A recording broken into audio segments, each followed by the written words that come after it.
Bonjour à toutes et à tous, bienvenue dans ce webinaire, notre dernière réunion thématique de l'année de la plateforme ELSA sur l'inégalité de genre, quels impacts sur la santé sexuelle et reproductive des femmes.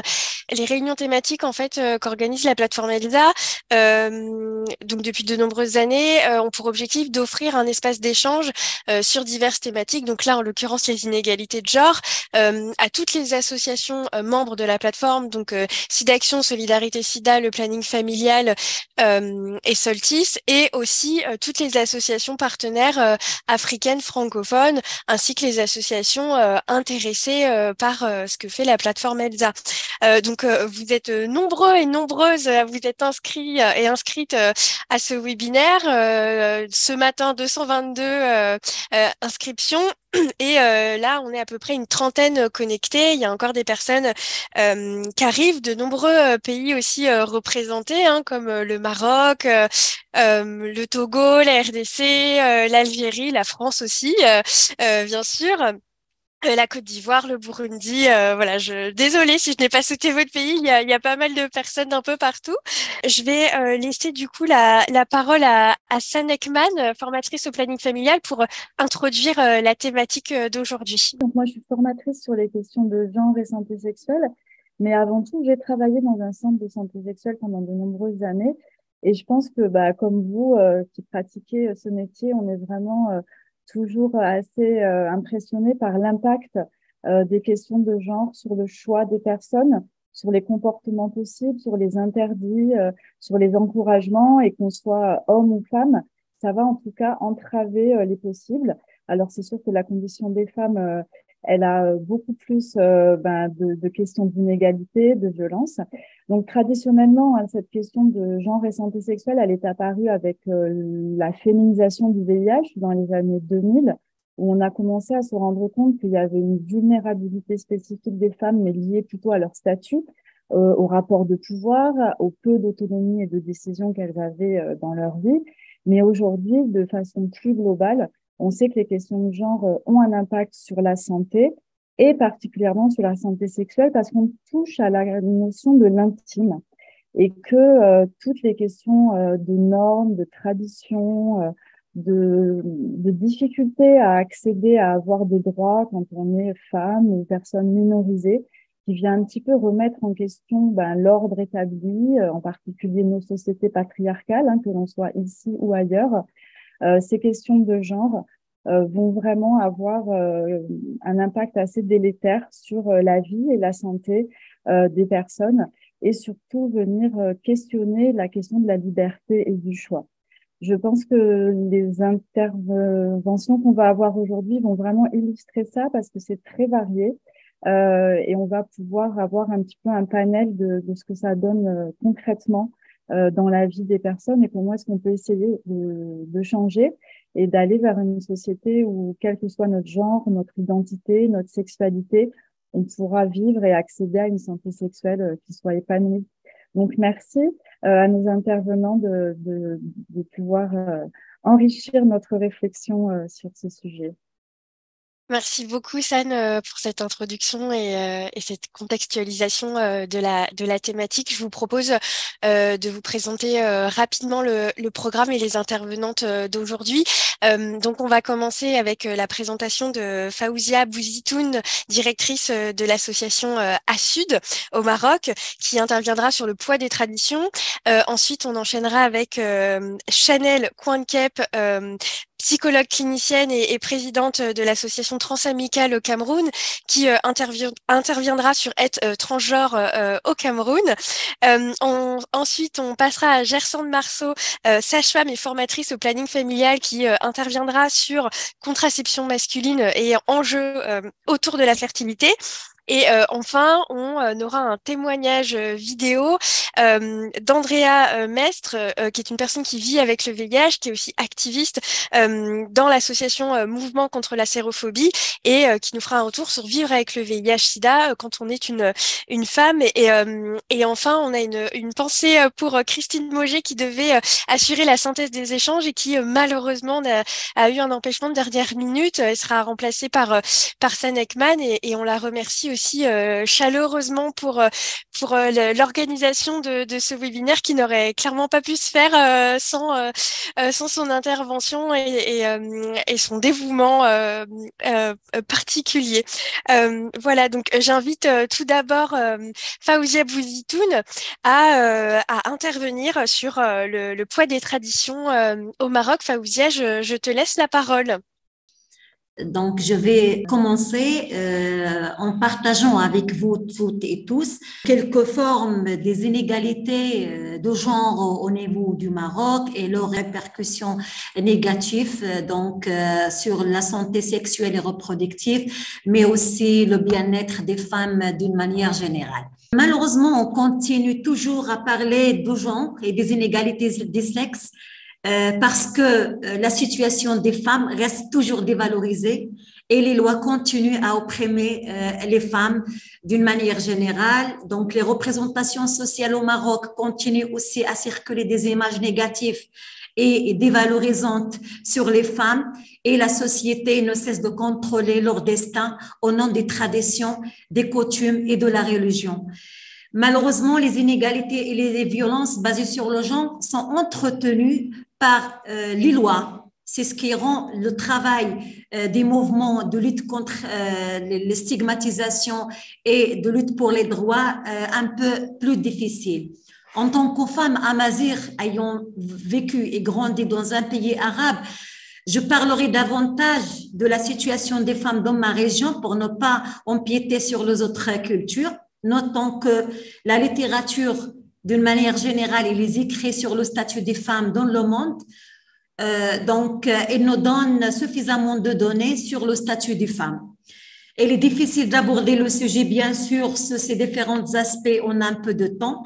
Je vais donc traiter le sujet en répondant à deux questions essentielles. La première question, c'est quelles sont les formes de discrimination subies par les femmes au Maroc?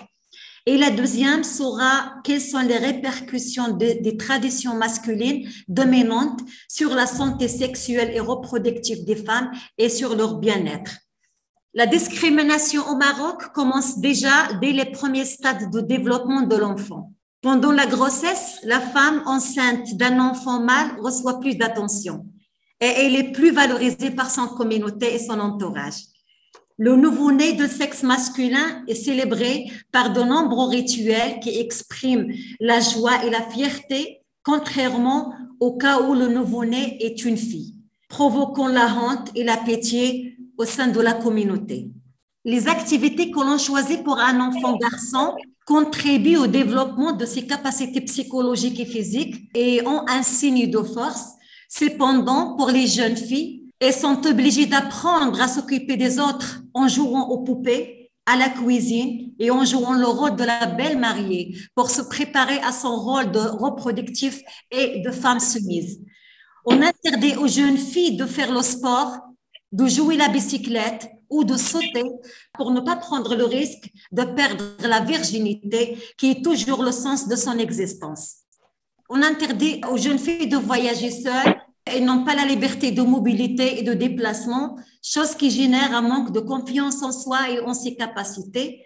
Et bien sûr, ça génère automatiquement le problème d'autonomisation chez les jeunes filles en général. On prive les filles aussi de l'éducation dans plusieurs régions du Maroc, surtout les campagnes. On a toujours malheureusement le mariage des jeunes filles mineures atteignant 20 738 contrats de mariage en 2019 et 12 600 contrats en 2020, ce qui représente un chiffre de 6,48% du total des contrats de mariage conclus. En conséquence, ça donne la grossesse et les accouchements à un âge très précoce, les grossesses et les accouchements répétés sans espacement. Toujours sur le plan social et culturel, et il y a des jeunes filles qui subissent une maltraitance, une distorsion de leur corps pour répondre aux normes esthétiques de femmes, objets sexuels, outils de reproduction. Par exemple, au Sahara du Maroc, on attache les jeunes filles, on les oblige à rester assises pendant 10 jours et on les oblige à boire 10 litres de lait de chamel pour prendre plus de poids et pour avoir un bassin assez large pour répondre aux normes de beauté. Dans certaines régions aussi, les femmes sont héritées par les hommes de la famille. Ça veut dire quand une jeune femme perd son mari et a des enfants, elle est obligée de se remarier avec son beau-frère pour rester dans la famille. Sinon, elle risque de perdre ses enfants ou de ne pas se remarier. Et malgré tous les changements qui ont été apportés au code de la famille, celui-ci reste injuste envers les femmes et non conforme aux conventions internationales des droits de l'homme qui, la plupart, sont ratifiées par l'État. La polygamie est un peu légalisée, mais elle n'est pas interdite par le code de famille. On peut facilement avoir des autorisations pour prendre une deuxième épouse sous prétexte que la première ne s'acquitte pas de ses devoirs en général sexuels. En cas de demande de divorce par la femme et son départ de domicile conjugal, et s'il y a une objection du mari, ce dernier a le droit de demander son retour obligatoirement à la maison d'obéissance, qu'on appelle l'obéissance conjugale. S'il refuse, le mari renonce à toutes ses responsabilités envers elle et envers ses enfants, telles que la pension alimentaire et le logement. On souffre au Maroc de la ségrégation professionnelle et salariale entre les hommes et les femmes, comme beaucoup de sociétés à travers le monde. On a une difficulté à concilier les responsabilités professionnelles et familiales parce que la femme est la seule responsable d'assurer les besoins familiales. En conséquence, les femmes ont moins de perspectives que les hommes pour une promotion professionnelle. La femme, elle est contrôlée au niveau de ses revenus par les hommes de la famille, que ce soit le père ou le mari ou le frère. Pour l'héritage, il y a une vraie inégalité au niveau de l'héritage. La femme au Maroc, elle hérite la moitié que l'homme. Dans plusieurs régions, elle n'hérite rien. Et donc, le travail de la femme aussi à domicile n'est pas ni reconnu ni rémunéré. Sur le plan politique, on a une faible participation politique des femmes grâce à tout ce que je viens de raconter. Et il y a une faible présence des femmes dans les postes de décision.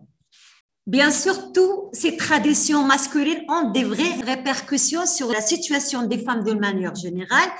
D'abord, les femmes ne jouissent pas d'une vie sexuelle saine, tant que les lois la considèrent comme un être sexuel dont le rôle est de satisfaire d'abord les désirs du partenaire et elle sera punie au nom de la religion et de la loi s'il refuse, tant que l'activité sexuelle est une obligation. J'ai mené une enquête auprès de 150 femmes en 2013.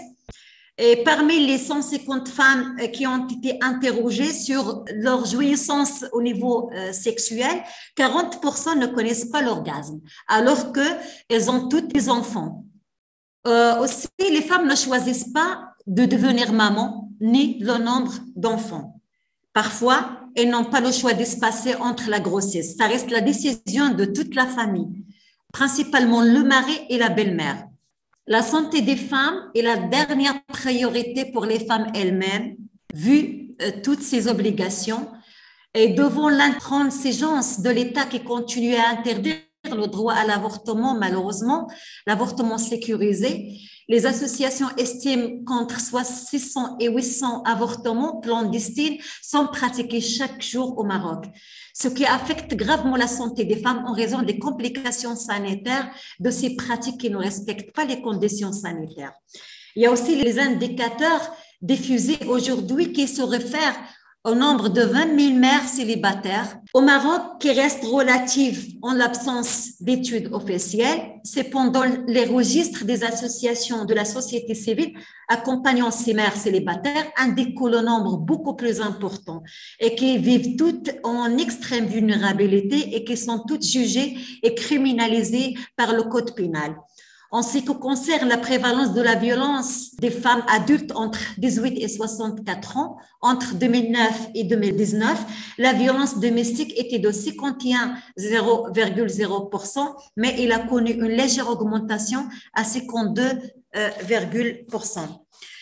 Quand on parle de la lutte contre le VIH, la discrimination à l'égard des femmes et des inégalités de genre constituent un point faible dans l'éradication de VIH, malgré tous les efforts qui sont menés par les militants et les militantes dans la lutte contre le VIH et les EST. On est encore loin pour garantir la santé sexuelle et reproductive des femmes. Et la plupart des programmes de lutte contre le sida se concentrent davantage sur la prévention de la transmission mère-enfant et sous-estiment les besoins des femmes en santé sexuelle et reproductive. En conséquence, les droits des femmes vivant avec le VIH à satisfaire leurs besoins en matière de la santé sexuelle et reproductive ont été ignorés. La femme au Maroc, malheureusement, elle travaille trop dur pour satisfaire les besoins de sa famille, mais aussi pour développer la société. Mais malheureusement, elle n'est pas reconnue. Et le code de la famille, surtout, qu'il est basé sur la charia, sur la religion, rend difficile le combat mené par le mouvement féministe au Maroc, en particulier lorsqu'on parle de questions telles que la légalité d'héritage, l'interdiction de la polygamie et les droits individuels, en particulier le droit à l'avortement et les relations sexuelles hors mariage.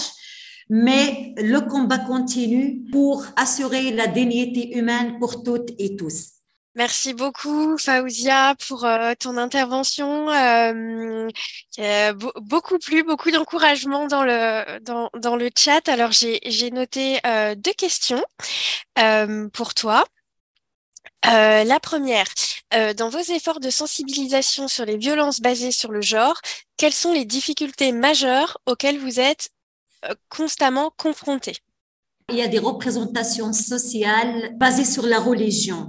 Donc, il y a beaucoup de gens qui pensent que la défense des droits des femmes, d'une manière générale, est contre la religion, qu'on doit accepter. Et il y a des limites.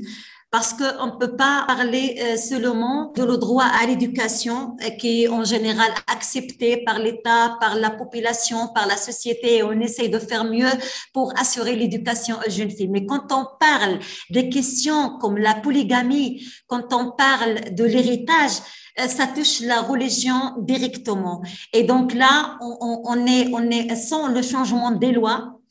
On ne peut pas vraiment avoir un impact positif sur la société et changer les mentalités parce qu'il s'agit des représentations sociales ancrées au fond de la société. Le deuxième point, c'est que les femmes, malheureusement, elles sont plus patriarcales que les hommes, malheureusement. Et donc, parfois, on trouve même la résistance des femmes pour lutter contre ces questions. Mais le mouvement féministe au Maroc, il est très fort et vraiment, il y a un combat qui se fait au niveau de la société civile, des associations féministes et il y a beaucoup de changements qui ont été réalisés et on continue encore une fois à lutter jusqu'à arriver vraiment à assurer une égalité des sexes dans la société marocaine. Merci beaucoup pour ta réponse. Alors, j'ai encore 2 autres questions et on a un peu de temps. Alors, deuxième question. Est-ce que les documents politiques et autres plans stratégiques prennent en compte les interactions entre les violences basées sur le genre et la santé de la reproduction? Malheureusement, il y a plein de plans stratégiques nationaux de santé sexuelle reproductive, de la lutte contre le VIH. On est très riche au niveau des documents stratégiques et tout, mais malheureusement, il n'y a pas vraiment une sensibilisation liée au genre. Donc, il y a des approches faites pour les hommes, calquées sur les femmes, notamment pour les femmes usagères de drogue, et la stigmatisation reste toujours un handicap pour arriver à des résultats. Donc, on continue aussi à faire du plaidoyer pour prendre la notion genre en considération dans les politiques, dans les stratégies de développement d'une manière générale. Merci beaucoup pour ta réponse. Et alors, il y a 2 questions, je te les pose en même temps. Elles sont un peu liées, donc je pense que tu peux, si tu arrives à faire une réponse pour les deux. La première, c'est est-ce que l'excision est pratiquée au Maroc? Si c'est le cas, comment la lutte est menée? Et ensuite, quelles sont les voies, de recours pour les femmes en cas de violence? Donc voilà, c'est assez lié. Il y a des associations qui travaillent sur la prévention et la lutte contre les violences. Il y a des procédures de recours. Ça existe toujours, mais c'est surtout par la société civile. Mais malheureusement, devant les difficultés économiques des femmes, il y a toujours la non-possibilité d'arracher la femme de son environnement de violence. parce qu'elles ne sont pas autonomisées au niveau économique et du coup, à un certain moment, il y a le retour au foyer, il y a le retour à la famille, ce qui rend la défense un peu difficile. C'est pour cela que l'une des pistes à suivre, c'est l'autonomisation économique des femmes. C'est la seule piste qui permet vraiment l'indépendance des femmes et la sortie du climat et de l'environnement de violence. Merci beaucoup pour ton retour. Et juste à la question, est-ce que l'excision est pratiquée au Maroc? L'excision, non, en fait, c'est moins pratiqué par rapport aux autres pays au niveau de la région, notamment la Palestine, l'Ordon, le Yémen et tout. Mais ça reste quelque part des traditions cachées, mais en général, c'est rare. C'est pas vraiment très reconnu. D'accord. Un tout grand merci, Fawzia, pour ta présentation et tes réponses complètes. Je vais maintenant donner la parole à la prochaine intervenante, donc à Chanel Kouanké, psychologue clinicienne et présidente de l'association Transamicale Cameroun. Alors, Chanel a des petits soucis de connexion, donc je vous propose de partager l'enregistrement de son intervention. Et pendant ce temps-là, Chanel, si tu veux bien prendre la parole pour te présenter. Donc, je suis Chanel Conquête, je suis la directrice exécutive de l'association Transamicale. Je suis également psychologue clinicienne. Je suis moi-même une femme transgenre vivant au Cameroun. Et c'est un plaisir pour moi de présenter la situation des personnes trans vivant au Cameroun. Merci beaucoup, Chanel. Je lance ta présentation. Concernant la situation des inégalités de genre, et de VIH au Cameroun, plus spécifiquement au niveau de la cible trans, il faut dire qu'il y a 20 ans, 10-20 ans, le VIH touchait davantage les hommes par rapport aux femmes. Et avec le temps, on s'est rendu compte que la situation de la prévalence du VIH en Afrique subsaharienne notamment a beaucoup évolué parce que les femmes aujourd'hui contractent plus rapidement le virus que les hommes dans certaines régions, notamment dans l'Afrique subsaharienne. Il y a également des recherches empiriques qui montrent que l'un des facteurs qui explique la progression rapide de la prévalence au VIH chez les femmes en général, c'est les facteurs macroéconomiques, les facteurs politiques et le contexte répressif. On sait que dans certains pays, notamment africains, des articles de loi sont écrits pour criminaliser les relations sexuelles entre personnes de même sexe.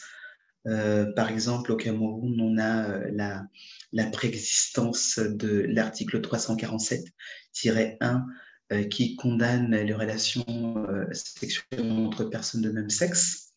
Il y a également l'article 83 du Code pénal qui est plus récent, qui condamne, lui, par contre, les propositions téléphoniques à d'autres personnes de même sexe d'avoir des rapports sexuels. Donc, c'est des facteurs qui, comme ça, peuvent expliquer le taux de prévalence, notamment chez les HSH et les femmes trans, pour ne citer que celles-là. Maintenant, évidemment, on parle de trans. Il faut bien connaître dans un environnement comme le contexte camerounais, où très souvent la transidentité est mélangée dans le même bateau avec l'homosexualité. Il faut dire que la transidentité est totalement différente de l'homosexualité.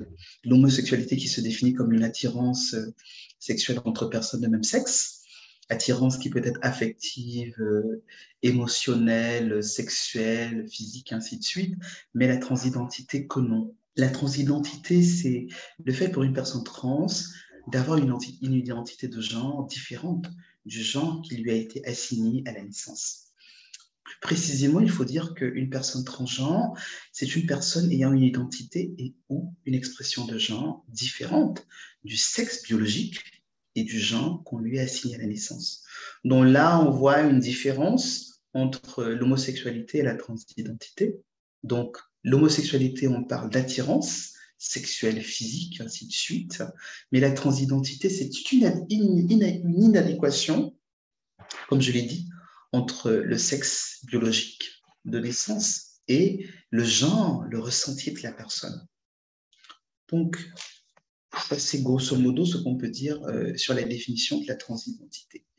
Maintenant, au niveau, en termes de chiffres, globalement, sur le territoire camerounais, il faut dire qu'on trouve beaucoup plus de HSH. Il y a davantage de HSH que des personnes trans.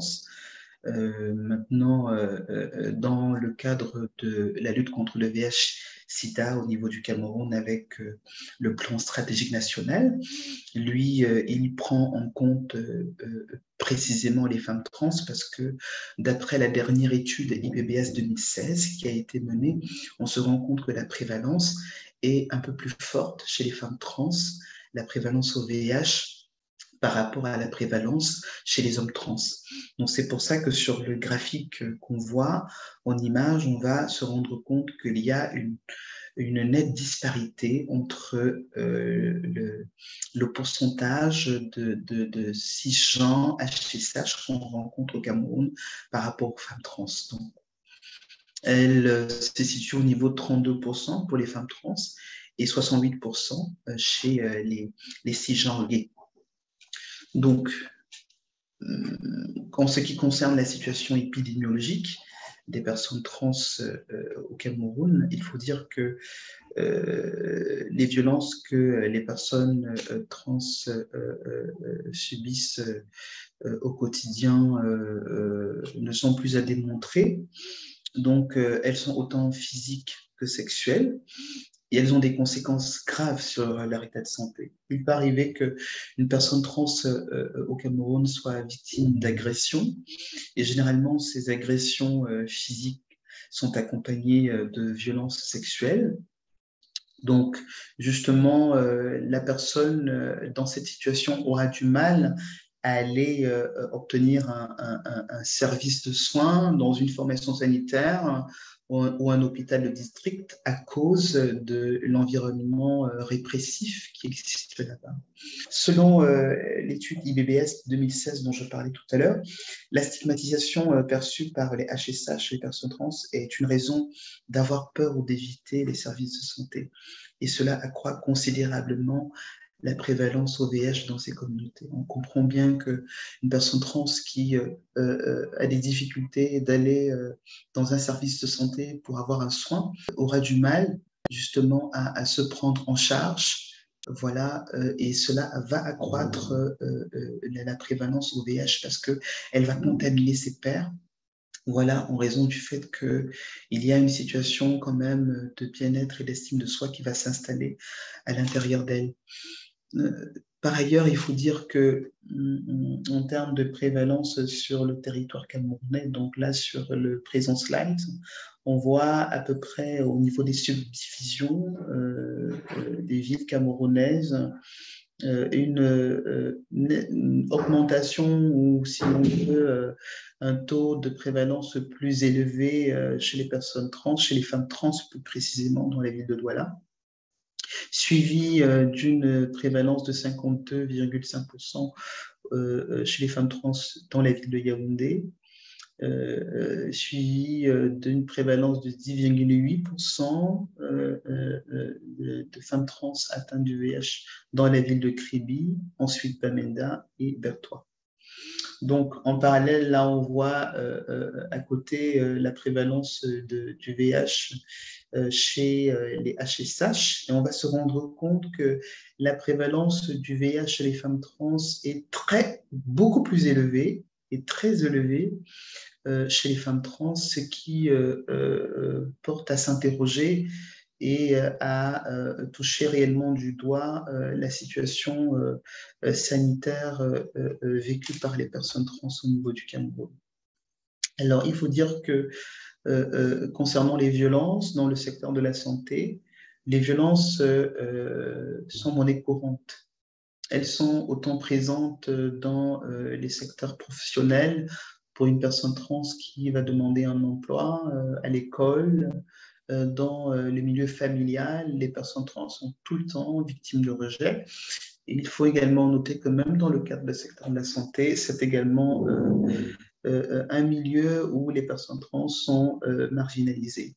Selon les données collectées sur le terrain par les organisations membres de la plateforme Unity qui existe ici au Cameroun, on voit que ces données démontrent que les personnes trans subissent des violences qui ne favorisent guère leur accès aux services de santé. De nombreux cas de violences causées par les professionnels de santé ont été également documentés dans le cadre d'un projet mené dans les années 2019 par l'ONG Affirmative Action, projet nommé Mon prestataire, ma santé.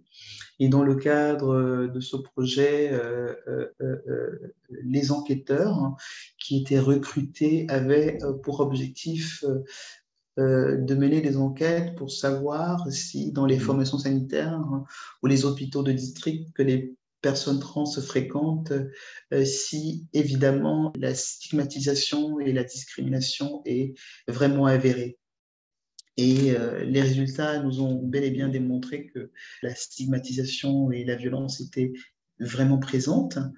Les chiffres sont préoccupants, ça il faut le dire, et ils ne permettent pas une mise en œuvre efficace du plan stratégique national de lutte contre le VIH en faveur des femmes trans, voilà, qui sont comptées parmi les populations clés. Parce qu'il faut aussi dire, le plan stratégique national de lutte contre le VIH-Sida a été révisé en 2018 et il s'étale sur 5 ans et il prend en considération et les HSH, les TS, les femmes trans et les usagers de drogue injectables. Mais on se rend compte que avec une mise en avant des actions menées par le ministère et le Comité national de lutte contre le sida du Cameroun, il y a quand même un heurt au niveau de ces institutions sanitaires parce que évidemment, le discours n'arrive pas toujours, le discours sur le changement de mentalité, sur le respect de la déontologie n'arrive pas toujours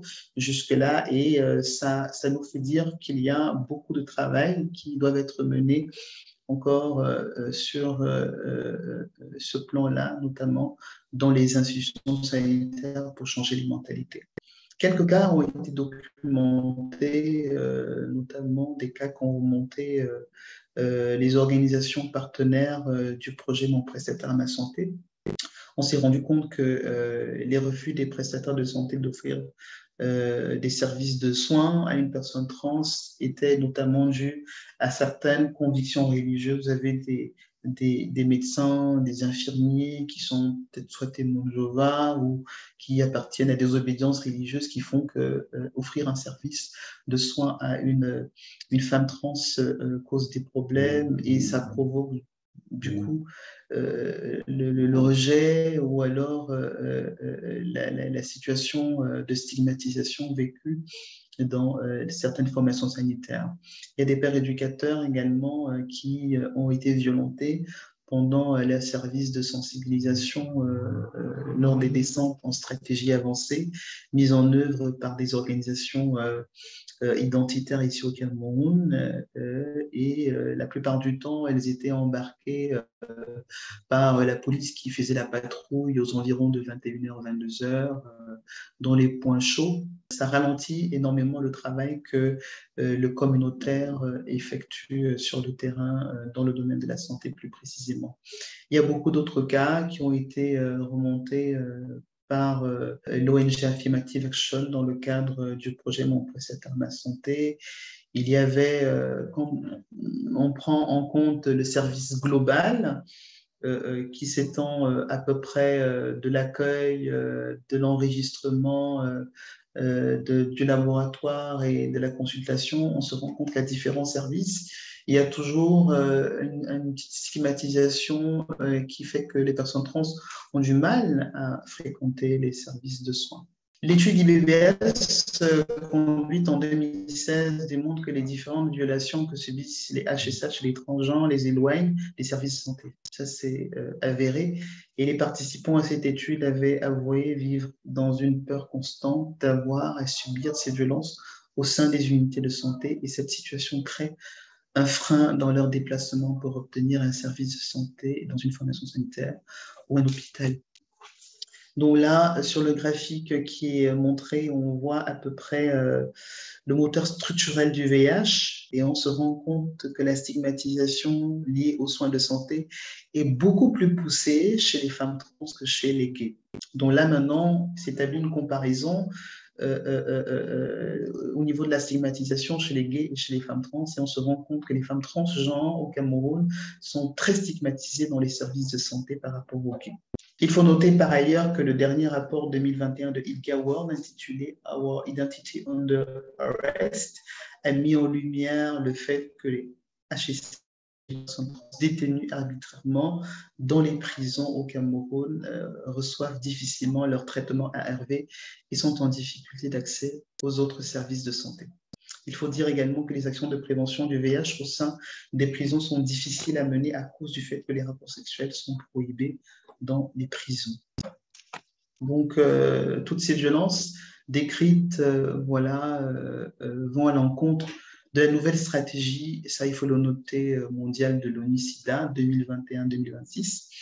Et cette stratégie vise à réduire les inégalités à l'origine de l'épidémie du VIH et à placer les populations clés au centre des efforts déployés pour mettre fin au VIH-SIDA d'ici 2030. Donc, si rien n'est fait, si rien n'est concrètement mis en œuvre au niveau des services de santé, au niveau des différentes formations sanitaires du Cameroun et de la plupart des pays de l'Afrique subsaharienne, les choses vont avancer très très lentement et ça va mettre en mal le combat que nous menons au niveau mondial pour la réduction du taux de VIH. Donc voilà globalement présenter un peu la situation des inégalités, voilà, de genre et du VIH pour les personnes trans au niveau du Cameroun. Merci. Beaucoup de questions, Chanel, suite à ton intervention. Alors, la première, c'est quel est le pourcentage des personnes qui ne savent pas, car vous avez parlé de 68% et 32%. Tout à fait. Justement, il y a un slide qui présentait en termes de pourcentage de personnes HSH et de femmes trans au Cameroun, dont l'une des slides en réalité présentait le nombre de manière estimative de HSH qu'on peut avoir dans tout le Cameroun, d'où le chiffre de 68% et de 32% chez les femmes trans, ce qui est un peu différent du slide qui montrait de manière géographique le taux de prévalence du VIH chez les femmes trans. Donc ça, c'est juste pour préciser en termes de quantité, en termes de nombre, le nombre de HSH qu'on peut avoir sur le territoire global au niveau du Cameroun et également pour les femmes trans. Merci beaucoup, Chanel. Prochaine question. Qu'est-ce qui explique cette prévalence très élevée chez les femmes trans? Est-ce que les femmes trans subissent plus de violences que les HSH?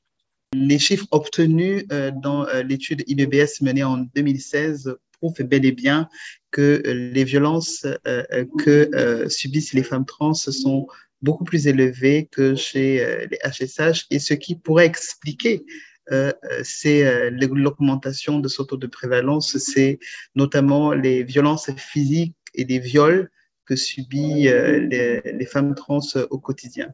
On va également se rendre compte, peut-être ça peut être anodin, mais il y a également la préexistence des deux articles de loi qui criminalisent les relations sexuelles entre personnes de même sexe, l'article 347-1 qui criminalise les relations sexuelles entre personnes de même sexe et qui amende ces personnes d'un montant allant de 20 000 à 200 000 francs.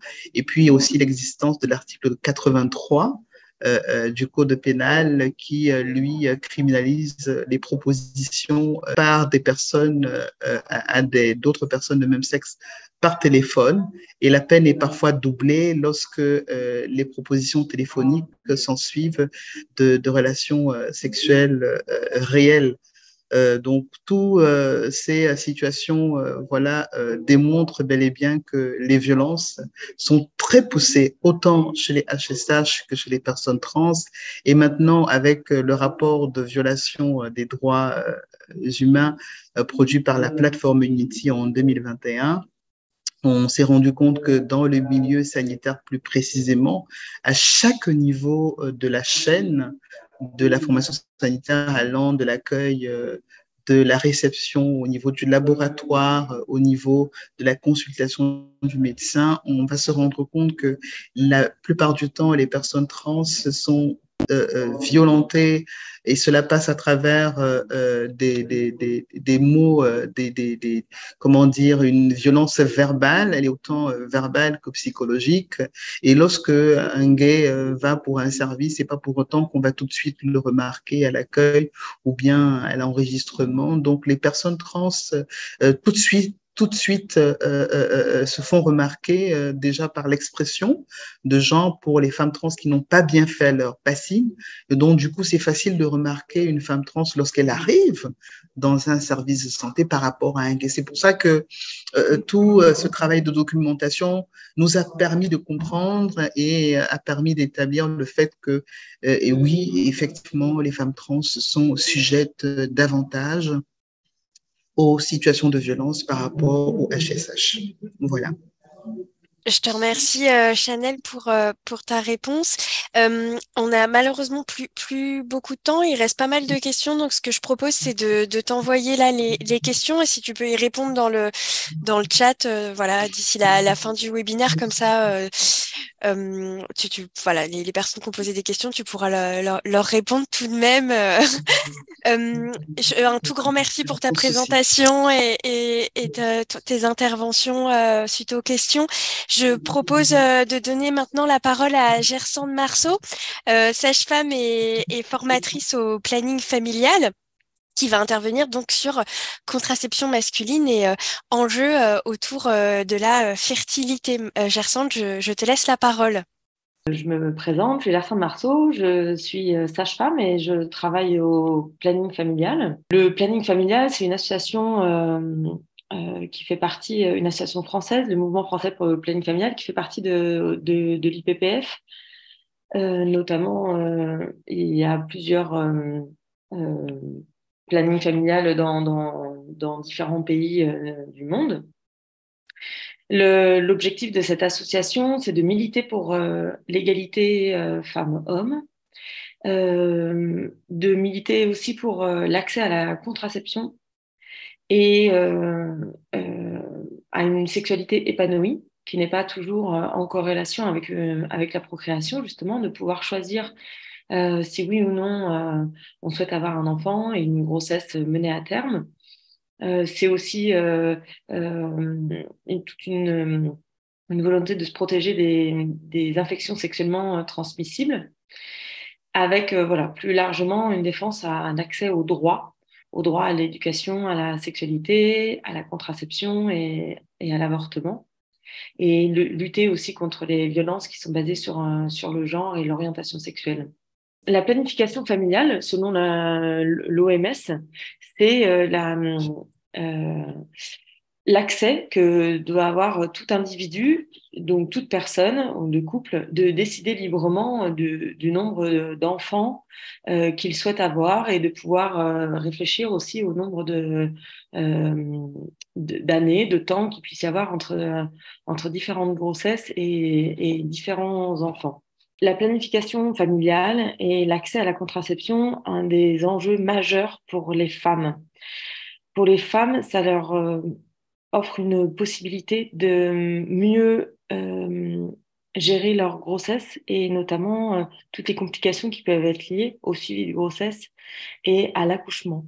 Quand on décide d'avoir une grossesse qu'on mène à terme, ces grossesses sont mieux suivies, sont mieux préparées, et on découvre aussi des chiffres qui montrent qu'elles sont du coup moins compliquées, avec moins de mortalité et morbidité maternelle et infantile.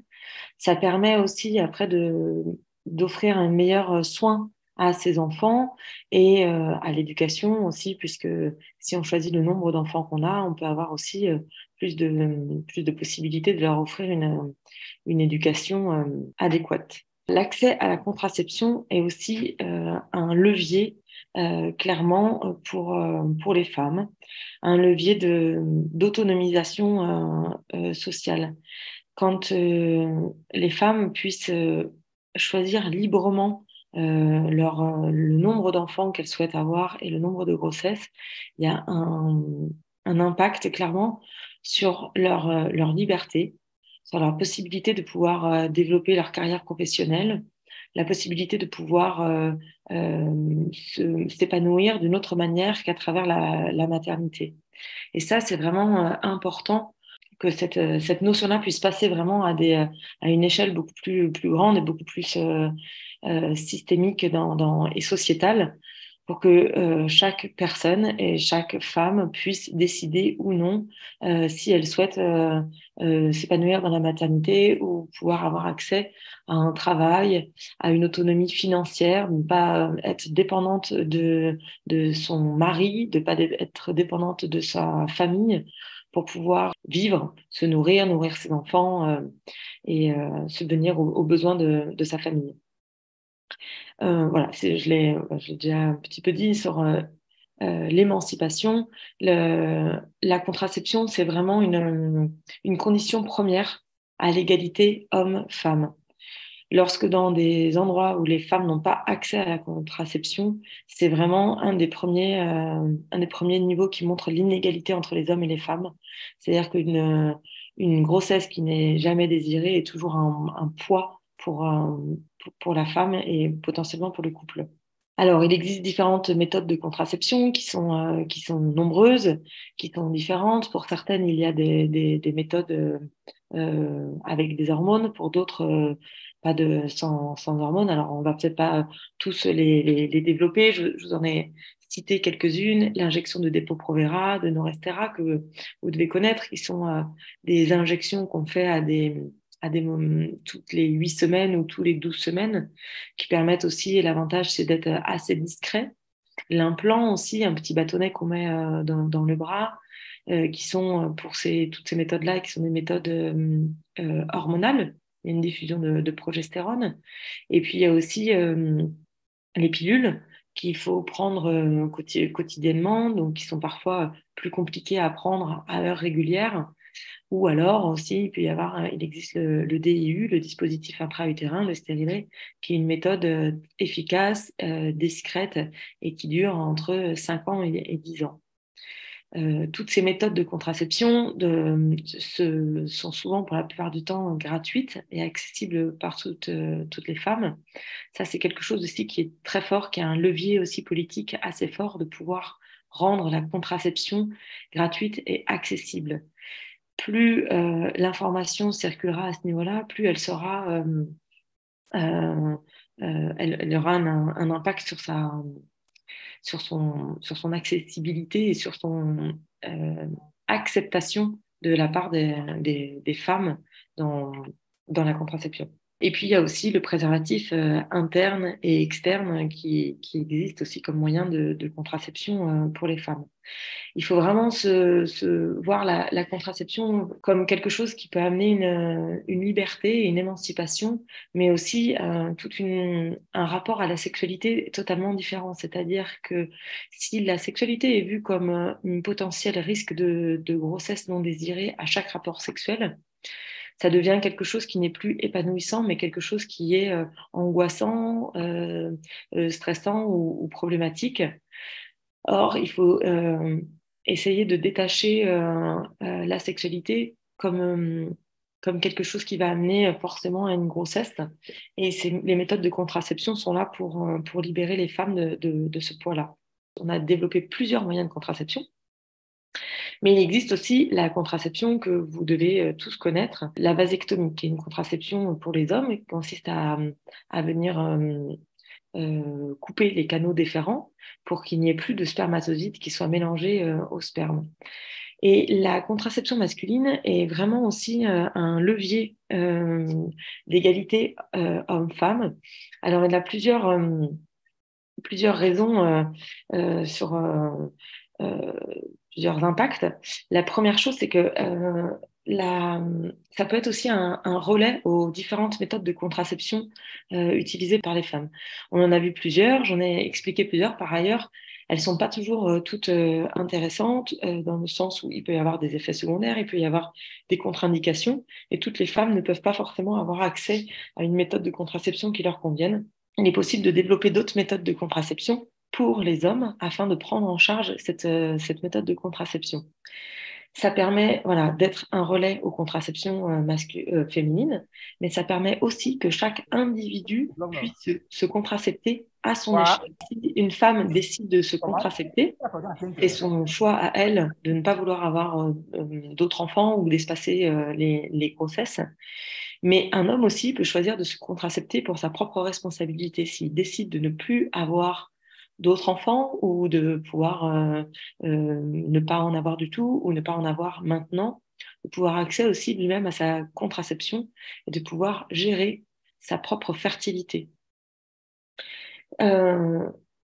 Voilà. Ça permet aussi de mieux s'impliquer aussi dans la parentalité quand une personne, une femme ou un homme décide d'utiliser ou non une contraception, ça permet aussi de réfléchir sur la responsabilité d'une grossesse qui sera menée à terme. L'implication dans l'éducation de l'enfant, l'implication morale, physique, mais aussi l'implication financière.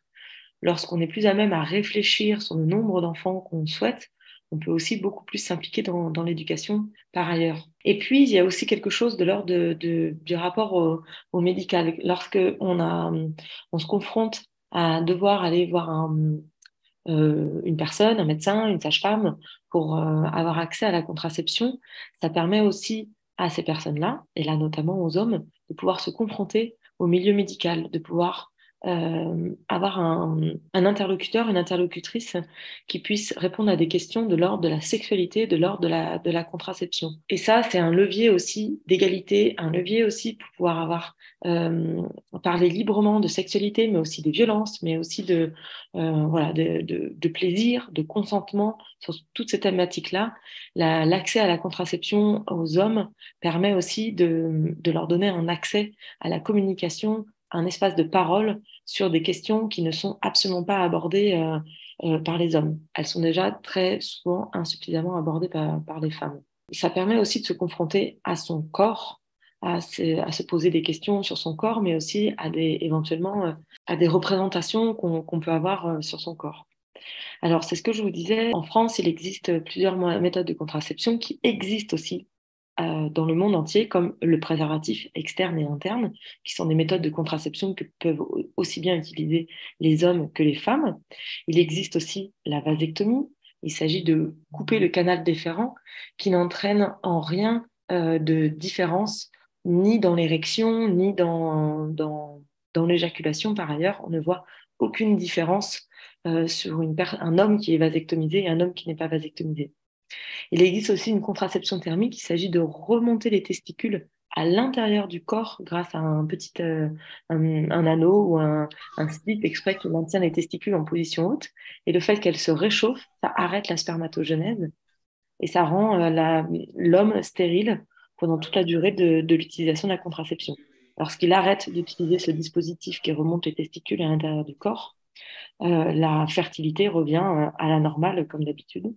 Et il existe aussi une contraception hormonale, c'est une injection de testostérone qu'on fait une fois par semaine en intramusculaire que les personnes peuvent se faire elles-mêmes.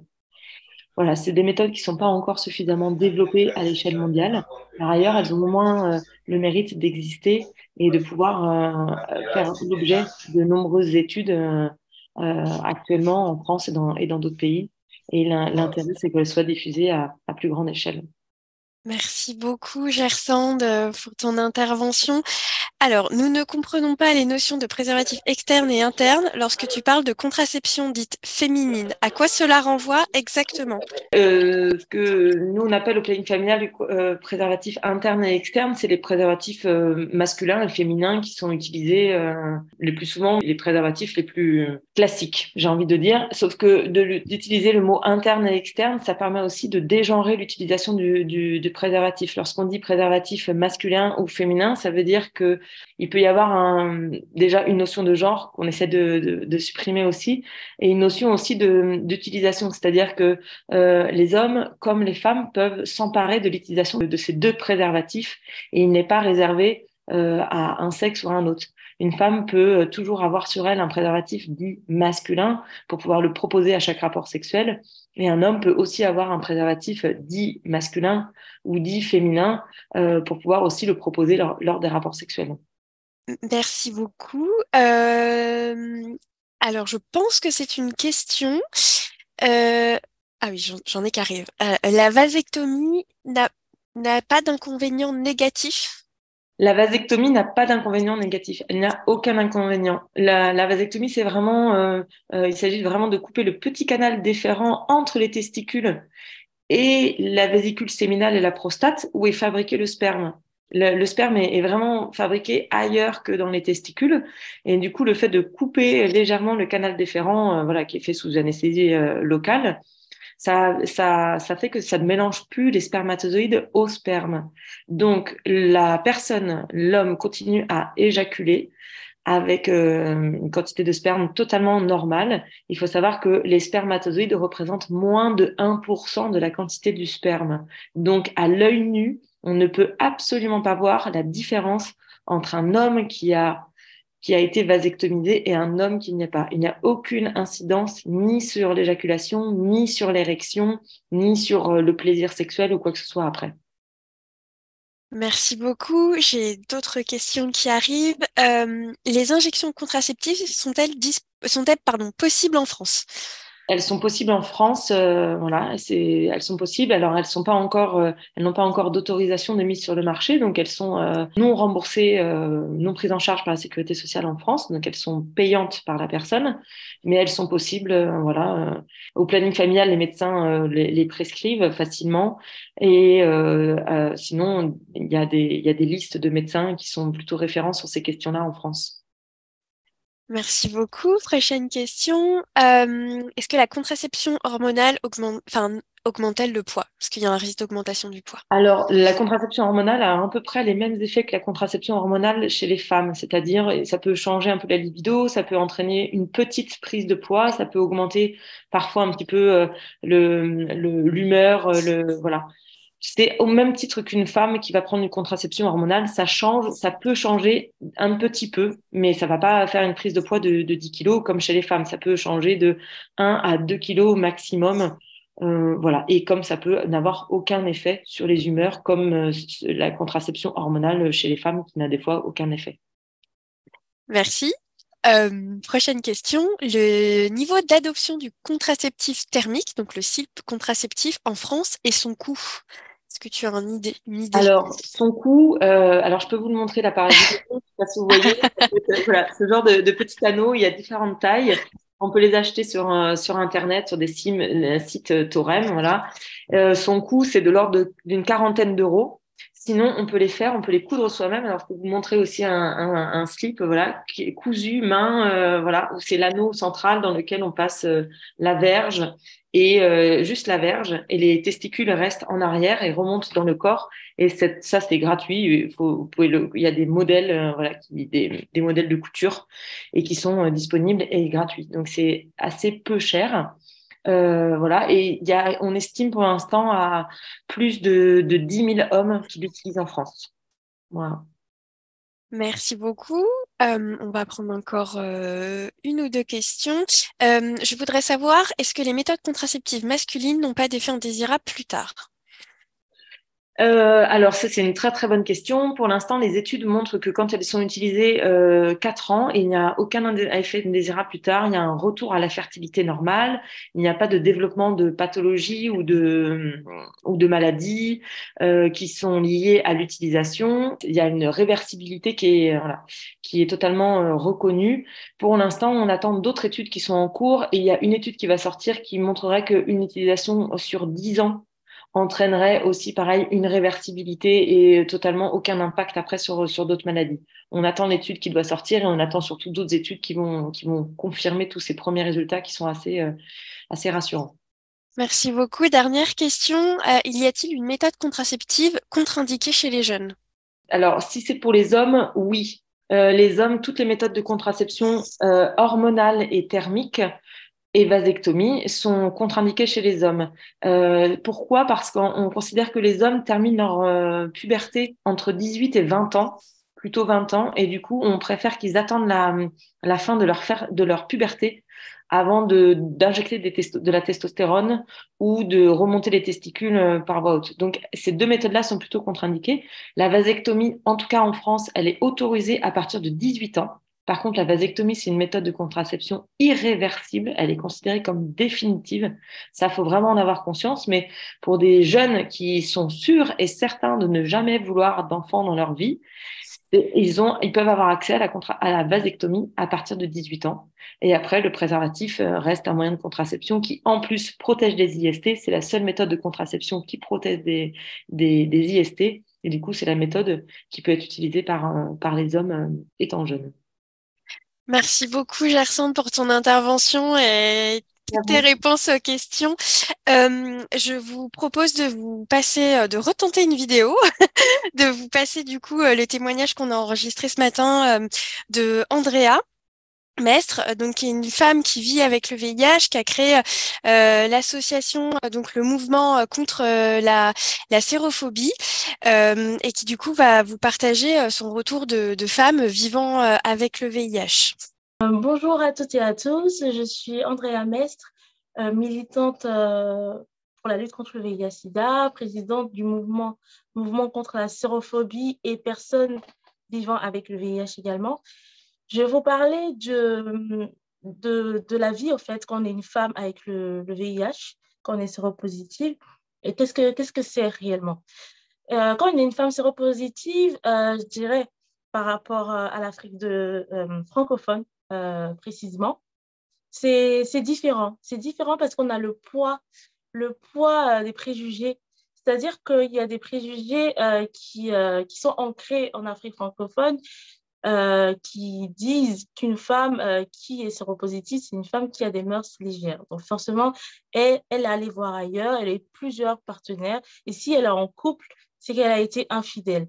Et donc, ces préjugés-là pèsent sur les femmes séropositives, parce qu'une fois que tu es séropositive, directement, on te donne une identité, en fait, qui n'est pas forcément la tienne.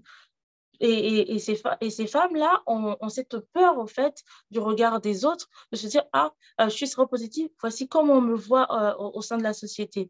Et je dirais, c'est un poids qui est lourd à porter pour nous, les femmes séropositives, par rapport aux hommes qui n'ont pas, eux, je dirais, cette stigmatisation-là de mœurs légères, etc.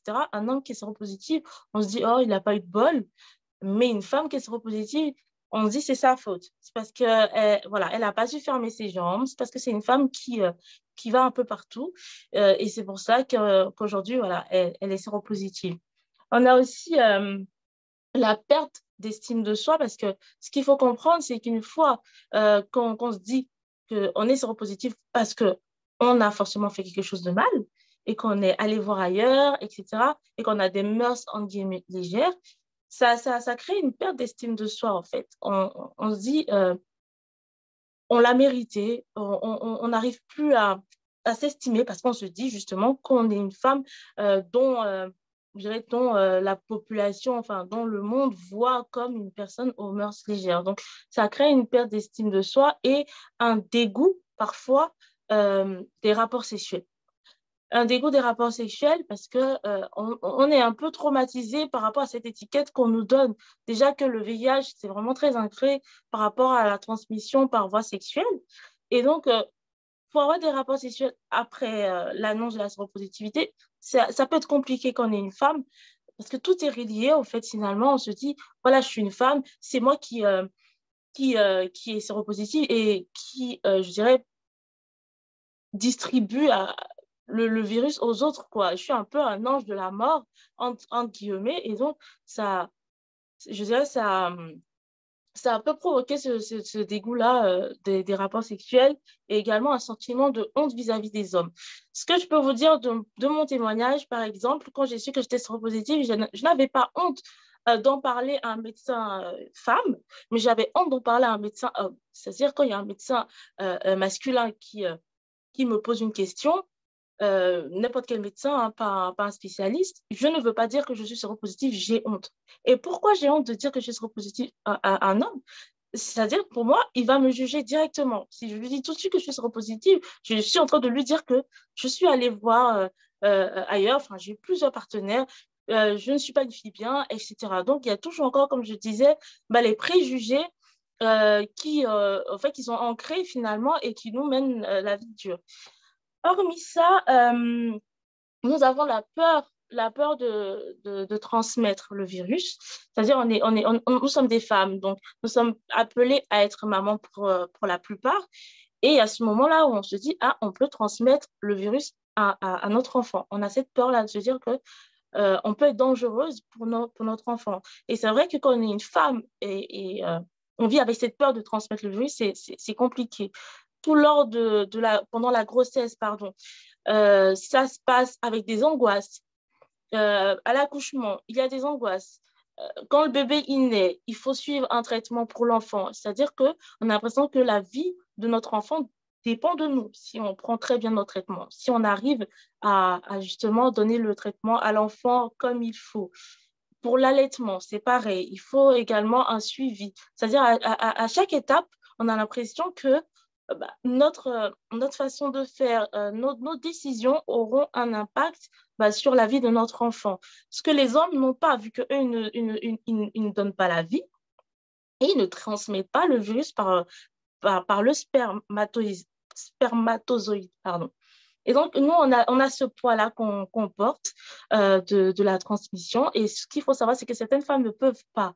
Elles ne peuvent pas dire à leur conjoint qu'elles sont séropositives quand elles apprennent leur séropositivité pendant la grossesse. Et c'est un poids qui est lourd à porter parce qu'on se cache pour prendre le traitement, parce que le mari ne doit pas savoir. Et en même temps, on peut mettre la vie de notre enfant en danger.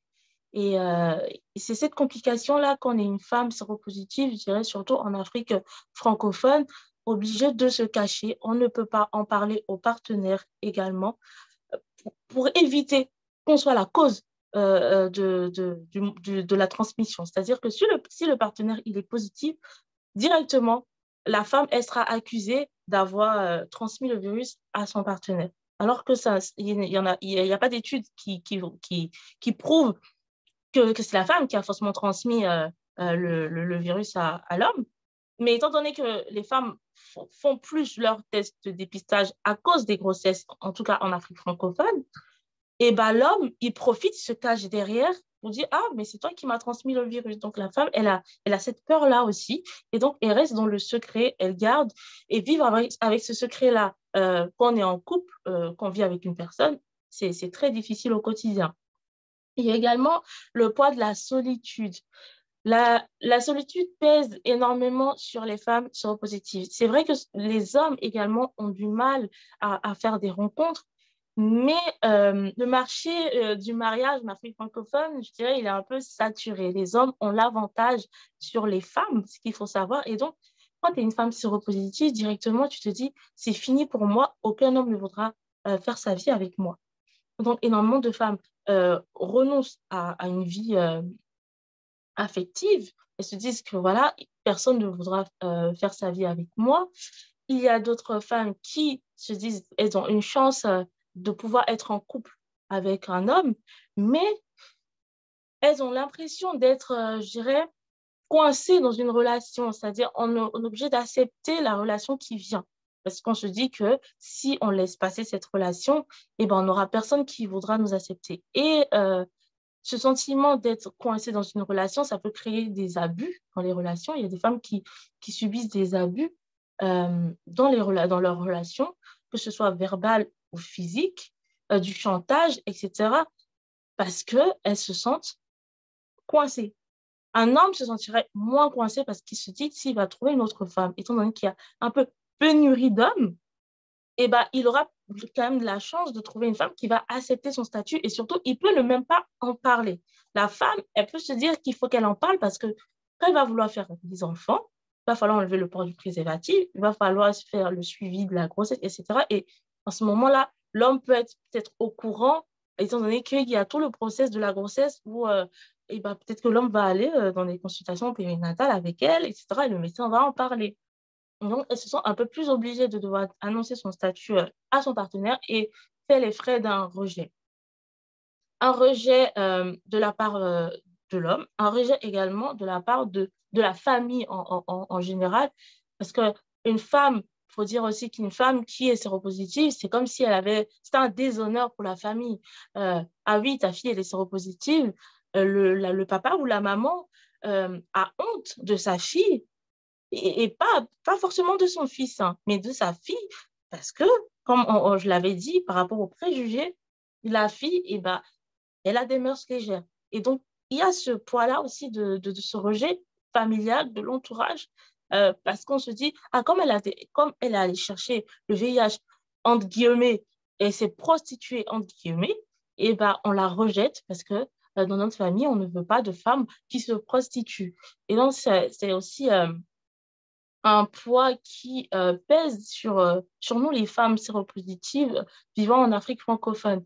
C'est très difficile. On n'a pas énormément d'endroits où parler de nos craintes, où parler de nos peurs également. Il y a des associations qui existent. Il y en a assez même, je dirais, mais le secret médical n'est pas respecté. Pas dans tous les cas. Et donc, les femmes ont peur de s'exprimer parce qu'elles vont s'exprimer et finalement, il y aura des bruits de couloir et elles vont risquer de perdre leur famille. Il y a énormément de femmes qui viennent vers moi. Ce qu'il faut savoir, j'échange énormément avec des personnes séropositives originaires d'Afrique subsaharienne, même s'ils ne vivent pas forcément là-bas. Mais la majorité des cas, les femmes, lorsque leurs compagnons, leurs conjoints apprennent qu'elles sont séropositives, ils partent. C'est soit ils partent dès le début, c'est soit ils partent après. Ou soit il y a des abus, soit il y a tout ça. Donc, dans tous les cas, on vit avec cette peur de se dire, si quelqu'un apprend que je suis séropositive et que ça rentre dans les oreilles de mon partenaire, je vais me retrouver seule, sans enfant et souvent sans moyens financiers. Parce qu'il y a ce problème-là également de l'autonomisation des femmes en Afrique francophone, qui fait que toutes les femmes, voilà, elles ne sont pas autonomes, elles ne travaillent pas. Et donc, elles sont dans une précarité. Et quand il n'y a pas d'homme, la précarité, elle est encore plus grande. Parce que finalement, quand il y a un homme, c'est lui qui subvient aux besoins de la famille. Et donc, on est à peu près protégé. Mais quand il n'y a pas d'homme et qu'on se retrouve toute seule et que l'homme nous a abandonnés avec les enfants, on se retrouve en grande précarité et livré à nous-mêmes parce que souvent, on n'a pas le soutien également de la famille, on n'a pas le soutien des proches. Et c'est un peu je dirais l'envers du décor, un peu le calvaire des femmes vivant avec le VIH en Afrique francophone. Si on devrait comparer dans des pays développés comme la France, la Suisse, etc., où il y a moins de stigmatisation envers les femmes, même si on a, mais en Afrique francophone, la stigmatisation, elle est très grande et comment je peux dire, elle limite la lutte contre le VIH. Elle limite, en fait, le frein, de freiner l'épidémie. Parce qu'une fois que tu te dis que tu es une femme et que si tu fais ton test de dépistage, ta vie, elle va basculer parce que tu n'auras plus de mari, si tu n'auras plus ça, tu ne veux pas faire ton test de dépistage, tu as peur de faire ton test de dépistage. Moi, j'ai des connaissances qui refusent de faire le test de dépistage avant un certain âge parce qu'elles n'ont pas encore trouvé quelqu'un. Il y a un risque de transmission qui est là, mais elles se disent, je préfère ne pas faire mon test de dépistage parce que je n'ai pas encore d'enfant, je n'ai pas encore de mari. Si j'apprends que tu seras positive, comment je le fais? Donc, il y a cet aspect-là je dirais, qui freine au fait la lutte contre le VIH-Sida et qui expose encore plus les femmes à l'épidémie nous sommes plus vulnérables, en tout cas en Afrique francophone, nous sommes plus vulnérables face à cette épidémie-là. Nous ne sommes pas tous égaux. Et, et aujourd'hui, il faut que les choses puissent changer. Et c'est pour cela qu'avec mon association, le mouvement contre la sérophobie, nous avons pour mission justement de lutter contre les préjugés et les stigmatisations, mais également d'accompagner les femmes séropositives à pouvoir s'émanciper en fait, de l'autostigmatisation et de pouvoir également avoir un endroit, une oreille à qui parler, pouvoir être conseillé, surtout pour les femmes enceintes, pour éviter la transmission de la mère à l'enfant. Parce qu'il y a énormément de transmission de la mère à l'enfant, pas forcément parce que les femmes, elles ne veulent pas prendre leur traitement, parce qu'il y a la peur de devoir cacher son statut et que le partenaire apprenne qu'elle se retrouve seule, la peur de devoir ne pas allaiter et que ça va alerter les autres, se demander mais pourquoi tu n'allaites pas, tout le temps cette question, pourquoi tu n'allaites pas. J'ai été confrontée également à ça, malgré que je vivais en France pour mes grossesses, et j'étais obligée de mentir, de trouver des excuses pour dire pourquoi je n'allaite pas. Et donc, c'est compliqué, c'est vraiment compliqué pour les femmes séropositives. Et aujourd'hui, il faudrait que les femmes prennent plus de place dans la lutte contre le VIH-Sida, mais s'émancipent des préjugés, de toutes ces discriminations. Et justement, ça passe aussi par le fait qu'il y ait des femmes de tout horizon, de tout niveau social, qui puissent parler ouvertement de leur séropositivité. Ça, on en trouve très peu en Afrique francophone. Des femmes magistrats, des femmes médecins, des femmes avocates, etc., qui osent parler de leur statut sérologique. Si finalement, si ces femmes-là en parlent, je dirais les préjugés sur le fait que ce sont des femmes aux mœurs légères, etc., baissera parce que on se dit une femme qui a un certain grade dans la société, etc., est forcément une femme bien. C'est ce que les gens se disent, mais ça permet de ne pas rester dans la stigmatisation des années 80-90. On se disait que les femmes qui avaient le sida, c'était forcément des travailleuses de sexe. Donc, c'était ça. Donc, si tu as le sida, c'est que tu es une travailleuse de sexe ou tu as des mœurs vraiment très légères. Et aujourd'hui, il faudrait montrer que n'importe quelle femme dans la société peut vivre avec le VIH, vit avec le VIH et peut être exposée également au VIH. Voilà, merci beaucoup. J'espère que vous avez bien pu entendre le témoignage d'Andrea. Il y a eu pas mal de réactions dans le chat sur notamment, je me permets d'en lire quelques-unes, mettre en place des groupes de parole des femmes et hommes PVVIH qui aident énormément sur le soutien psychologique et les renforcer sur leurs droits. Voilà pourquoi je pense souvent que les femmes séropositives devraient être plus autonomes pour ne pas subir le lourd fardeau sociétal, être indépendantes pour être plus valorisées et respectées. Il faut travailler sur l'estime de soi et lutter contre la discrimination et la stigmatisation. Je propose de donner la parole à San Ekman, formatrice au planning familial, pour la conclusion de ce webinaire. Ce que ça m'inspire, tous ces témoignages et ces pratiques professionnelles, c'est qu'il y a encore beaucoup d'efforts à faire pour arriver à une réelle égalité et de liberté de choix, quels que soient les individus, quel que soit leur genre, quelle que soit leur identité, quelle que soit leur sexualité. Et où que nous soyons femmes ou personnes minorisées, nous payons vraiment le prix fort en termes de reconnaissance de nos droits les plus élémentaires. Ça m'amène à deux constats. C'est ne jamais oublier la transversalité de nos luttes, c'est-à-dire le droit des femmes, le droit des LGBT. On est vraiment sur les mêmes mécanismes de rejet, les mêmes ressorts du patriarcat qui viennent réassigner nos rôles à des rôles très traditionnels. Donc, créons des solidarités et des actions ensemble. Et la deuxième chose que ça m'inspire, c'est que c'est aussi des transversalités géographiques.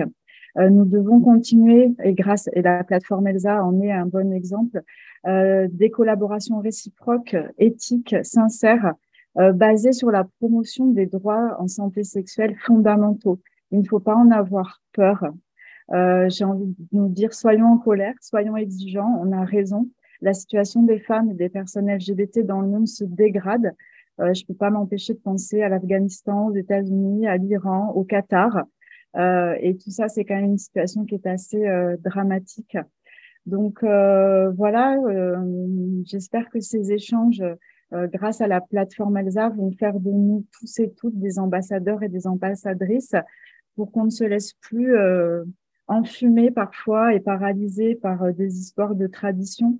Je pense que tant que les traditions sont contre les droits humains les plus élémentaires, il faut qu'on se batte et qu'on se sente légitime voilà, à demander à ce que chacun et chacune puisse vivre en toute égalité et en toute liberté de choix. Je vous remercie en tout cas et j'espère que chacun et chacune y a trouvé de quoi réfléchir. Merci beaucoup, San, pour la conclusion de ce webinaire qui touche à sa fin. Je voulais remercier toutes les intervenantes aujourd'hui pour leur disponibilité, voilà, de vous avoir exposé leur réalité et d'avoir pris le temps de répondre aux questions. Je voulais aussi remercier tous les participants et les participantes à ce webinaire. On est 63 participantes actuellement et ça prouve vraiment qu'il y a un réel intérêt pour la thématique et les enjeux autour des inégalités de genre. Je vous dis au revoir et à l'année prochaine pour un prochain cycle de réunions.